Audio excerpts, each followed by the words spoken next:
Saudara-saudara, tema perenungan kita minggu ini diberi judul, "Jika ia tidak berbuah, tebanglah." Secara khusus kita akan belajar dari Injil Lukas pasal yang ke-13 ayat 1 sampai ayat yang ke-9.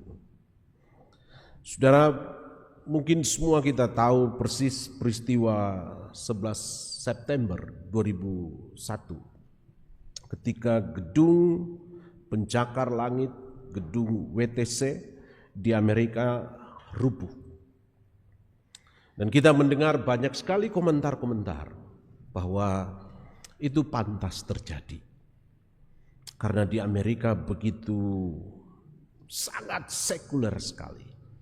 Seks bebas, LGBT bebas, dan aborsi juga bebas, dan semua kebebasan-kebebasan yang kita dengar seperti yang banyak diperbincangkan, seolah-olah kita mengatakan orang Amerika pantas mendapatkan hukuman seperti itu.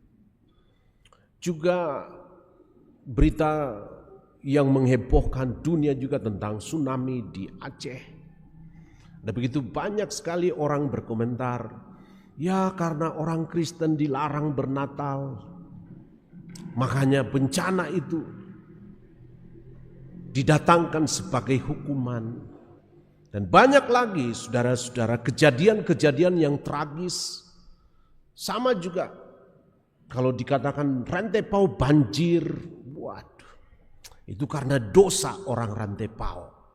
Dan banyak sekali hal-hal seperti itu yang seringkali kita dengarkan. Saudara, saya ingin mengajak kita untuk merenungkan, apakah pemikiran seperti itu menyenangkan Tuhan?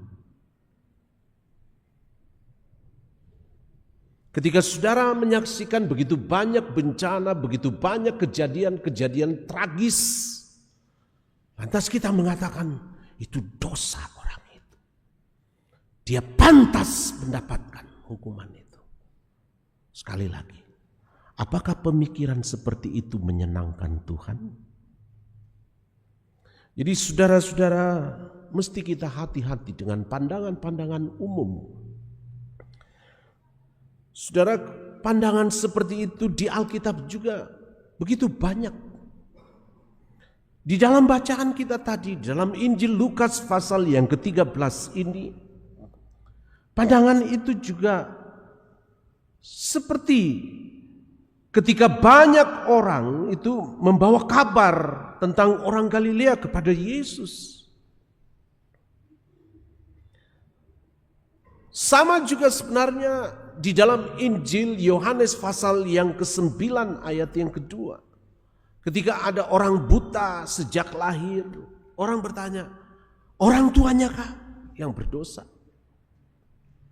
Dan kalau saudara-saudara membaca juga di dalam Kisah Rasul pasal yang ke-28, ayat yang ketiga dan yang keempat, ketika itu Paulus tangannya itu dipagut ular, dan orang-orang yang menyaksikan kejadian itu berkata, orang ini sudah pasti pembunuh.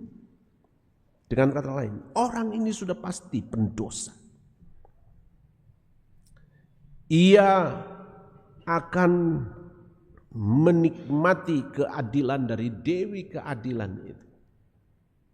Nah, tidakkah juga hal yang sama juga merebak dalam kehidupan masyarakat kita? Yang naden apa dadi di dosa nama to. Saudara, ini pandangan-pandangan umum yang mesti kita hati-hati. Sebab saudara-saudara, dalam Alkitab juga kejadian seperti ini begitu banyak. Baik di perjanjian baru maupun di perjanjian lama. Saudara ingat sahabat-sahabat Ayub? Ketika kejadian itu menimpa Ayub berturut-turut, saudara-saudaranya, sahabat-sahabatnya mengatakan itu dosamu. Dan pandangan umum seperti ini seringkali menjebak saudara-saudara dan saya. Itu sebabnya Yesus menegaskan di dalam pembacaan kita tadi, secara khusus di dalam ayat 4, sangkamu ke-18 orang yang mati ditimpa menara dekat Siloam lebih besar kesalahannya daripada kesalahan semua orang lain yang diam di Yerusalem. Kan tragis, saudara, kematian orang-orang yang 18 ini. Nah, kebanyakan kita terjebak dengan pikiran-pikiran yang begitu ramai. Nah, saudara, sebagai anak-anak Tuhan, sekali lagi mesti kita hati-hati dengan pikiran-pikiran umum ini. Dalam bahasa Inggris disebut misbelief. Nah, saudara-saudara, salah satu ciri orang depresi memiliki misbelief. Saudara dan saya mau ikut dicap orang depresi oleh karena ikut terjebak dalam pikiran-pikiran umum. Saudara, ini penting bagi kita, sebab banyak sekali tragedi-tragedi yang terjadi dalam keseharian kita. Dan kecenderungan ini banyak di antara kita yang terjebak. Dan tidak heran jika banyak juga di antara kita itu cenderung sok benar. Hati-hati dengan jebakan-jebakan ini, saudara. Jebakan-jebakan seperti ini membuat kita itu tergiring, mudah melihat orang lain bahwa mereka lebih buruk dari kita. Dan efeknya, saudara-saudara, kita itu cenderung memiliki pola pikir berasumsi selalu. Kita juga cenderung berpikir mudah mengambil kesimpulan. Kita juga cenderung berpikir spekulatif. Dan parahnya, saudara-saudara, kita bisa jadi orang yang delusif. Jadi kita sebagai anak-anak Tuhan mesti hati-hati dengan begitu banyak jebakan-jebakan. Dan tidak seperti yang Alkitab katakan. Itu sebabnya dalam bacaan kita, jikalau ada hal-hal yang Tuhan izinkan terjadi, ada tragedi yang tragis, ada bencana, semestinya sebagai anak-anak Tuhan kita memandangnya itu sebagai panggilan untuk bertobat. Tidak serta-merta kita mengembangkan pikiran-pikiran kita dengan pandangan-pandangan yang umum seperti itu. Tetapi Tuhan mau supaya kita itu tidak semena-mena mengkritik kelakuan atau para korban, di mana kita itu seringkali menuduh mereka. Tetapi Tuhan mau supaya kita itu dengan teliti memeriksa kelakuan kita sendiri dan bertobat. Dan bertobat juga secara serius. Bukan hanya sekedar kita ucapkan, tapi kita sungguh-sungguh. Itu sebabnya, saudara-saudara, dari perikop ini, kalau kita mau belajar dan melihat bahwa Tuhan itu menghendaki supaya kita itu lebih memikirkan keberdosaan kita daripada mencap orang lain sebagai pendosa. Tuhan ingin supaya setiap kita anak-anak Tuhan itu sadar akan kebutuhan personal kita, yaitu bertobat. Ketimbang kita itu cenderung sibuk melihat dosa orang lain. Dan inilah yang Tuhan rangkumkan dengan perumpamaan. Di dalam kelanjutan dari perikop bacaan kita, ayat 6 sampai ayat yang ke-9. Tujuan dari perumpamaan ini tidak lain bahwa setiap orang itu diberi kesempatan untuk bertobat. Tidak ada di antara kita yang tidak diberi kesempatan. Nah, persoalannya saudara, kesempatan itu seringkali kita sia-siakan.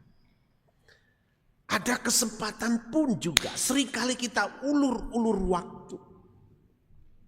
Seringkali kita tunda-tunda. Padahal kalau kita membaca di dalam bahasa aslinya, ini ditulis dalam bentuk present. Saudara harus segera, jangan tunda. Today, hari ini, jika kita mendapat kesempatan, saudara belum tentu ada kesempatan kedua. Itu sebabnya ini merupakan panggilan bagi kita semua. Di tengah-tengah kerinduan kita untuk memasuki bersama Minggu Prapaskah yang ketiga ini, sekaligus kita mengerti bagaimana kita juga sebagai gereja raja yang lahir dan dibesarkan dari penginjilan. Itu sebabnya mesti kita sadar karena keberdosaan kita ini. Dan Tuhan mengundang kita untuk bertobat. Dan betapa pentingnya penginjilan di sini. Supaya orang lain pun juga mendengarkan kabar baik itu. Dan mereka bertobat. Jadi saudara-saudara, sekali lagi hati-hati dengan banyaknya jebakan-jebakan. Mengapa kita ini sering kali terjebak? Itu karena kita sering juga mengalami krisis. Saudara, krisis itu ketika kita alami dalam berkepanjangan, itu menstimulir atau memantik begitu banyak pertanyaan-pertanyaan dalam pikiran kita. Saudara, kalau kita baca di dalam Yesaya pasal yang ke-55 tadi, mengapa firman Tuhan itu mengajak umat Tuhan diundang? Oleh karena mereka berada di pembuangan. Dan ketika mereka berada di pembuangan, mereka sedang mengalami krisis. Dan krisis itu membuat mereka bertanya-tanya, masihkah Tuhan mengingat mereka? Nah, sama juga ketika kita menghadapi begitu banyak krisis dalam hidup. Itulah yang membuat kita begitu banyak bertanya-tanya. Sehingga kita itu mudah terjebak dengan pandangan-pandangan umum. Bukan pandangan-pandangan seperti yang firman Tuhan katakan. Jadi saudara-saudara, betapa pentingnya kesadaran seperti ini. Terus menerus kita hidupi. Sebab firman Tuhan mengajak dengan jelas dan mengundang kita semua. Di dalam 1 Korintus pasal yang ke-10 ayat 1 sampai 13 juga kita diingatkan bagaimana Israel itu menjadi pelajaran. Ada begitu banyak Tuhan sediakan, saudara-saudara, pelajaran. Tapi kita enggak mau belajar. Pengalaman-pengalaman saudara-saudara dan saya juga menjadi pelajaran. Tapi seringkali kita itu terjebak. Kita itu hanya bisa meratapi dan tidak mau belajar. Bagi anak-anak Tuhan, ini penting sekali. Sebab jikalau tidak, saudara-saudara, kita akan terbawa arus dan tidak mencirikan kehidupan yang Tuhan mau. Dan jikalau sudah tidak mencirikan kehidupan yang Tuhan mau itu, saudara, bagaimana kita bisa menjadi saksi? Itu sebabnya menginjil itu bukan hanya dengan cara face to face, tapi saudara dan saya juga bisa menginjil dengan cara pikir yang seperti Tuhan mau. Kita berbagi pikiran, berbagi ide, berbagi pandangan dengan siapapun lawan interaksi kita berdasarkan pengajaran firman Tuhan. Jadi saudara-saudara, ini tugas berat bagi kita.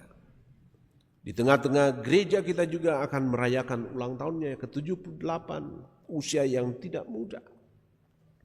Ada begitu banyak kesempatan Tuhan beri pada kita. Tapi seringkali kesempatan itu kita sia-siakan. Saya berikan satu ilustrasi saudara-saudara, betapa pentingnya kesempatan itu. Mungkin ilustrasi ini pernah saudara dengar. Suatu waktu ada seorang papa, orang kaya. Dia ingin mencarikan pasangan buat anak gadisnya. Entah kenapa juga anak gadisnya itu tidak mau cari-cari. Padahal dia cantik, dia anak orang kaya, dia orang berada. Tapi begitulah. Kalau anak itu terlalu dimanjakan mungkin ya, apa-apa dibantu. Nah mungkin juga anak ini berpikir, wah papaku bisa bantu. Nah satu waktu dia mengundang begitu banyak laki-laki di kotanya gitu. Waduh, diundanglah. Seandainya saya berada di kota itu saya juga ikut. Karena semua laki-laki diundang. Iya gitu, diundanglah gitu, ada gitu. Nah satu waktu ada seorang anak muda yang rada kelihatan lugu, kelihatan sederhana. Dan dia juga memang datang ikut dalam undangan itu. Dia hadir gitu, wah dia kaget. Karena setelah tiba di rumah itu mewah sekali. Waduh, dikumpullah laki-laki itu di pinggir kolam. Di rumah yang besar itu. Nah waktu mereka kumpul tiba-tiba sang bapak ini keluar gitu. Anak muda ini juga pikir-pikir apa ya syaratnya. Semua orang gitu karena belum diberitahu syaratnya seperti apa. Nah ketika mereka kumpul semua lantas bapak ini mengatakan oke, saya senang sekali kalian datang gitu. Ikut dengan undangan saya.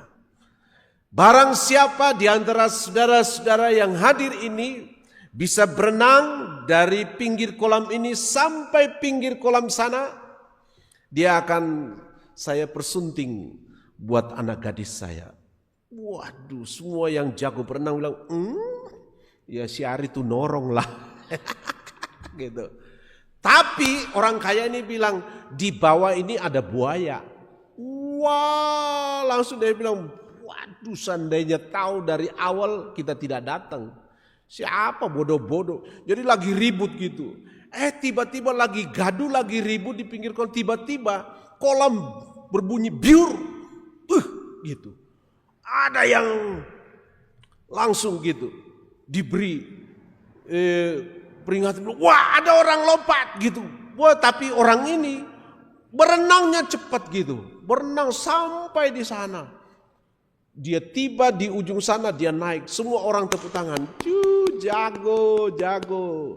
Waduh, kamu hebat, kamu akan dapat gitu. Tapi anak muda ini, yang satu yang saya sebut tadi orang kampung itu. Waduh dia katakan, saya tidak mau. Karena papa ini katakan, sini kamu akan dapat istri anak saya ini. Dia bilang, tidak saya tidak mau. Saya tidak mau. Tapi orang tua ini bilang, oke, kalau kau tidak mau. Sedikit tersinggung juga dia. Dia bilang, apa sih kurangnya anakku? Gitu. Tapi langsung dibilang, kalau tidak mau anak saya kasih duit sekian banyak. Dia bilang, saya juga tidak mau. Terus ditanya, apa yang kau mau? Yari kuda atau minda tu sumbanan nanina. Jadi gitu. Saudara, poin dari cerita ini sebenarnya, ini sudah ada kesempatan. Tapi karena kita itu seringkali terlalu memikirkan diri kita. Kesempatan itu lewat. Jadi begitu banyak hal yang menjadi distraksi kita. Yang mengganggu kita. Termasuk tadi juga saya sebut. Jikalau saudara dan saya sibuk dengan pandangan-pandangan umum. Kita lewatkan kesempatan. Begitu banyak Tuhan beri supaya saudara dan saya terus berbuah. Amin. Semoga kita tidak ditebang. Tuhan masih beri kesempatan. Bukan setahun, tetapi di dalam kasih-Nya Dia beri kita banyak kelonggaran, supaya saudara dan saya memikirkan secara serius kebutuhan personal kita, bagaimana kita bertobat. Mari kita tunduk kepala.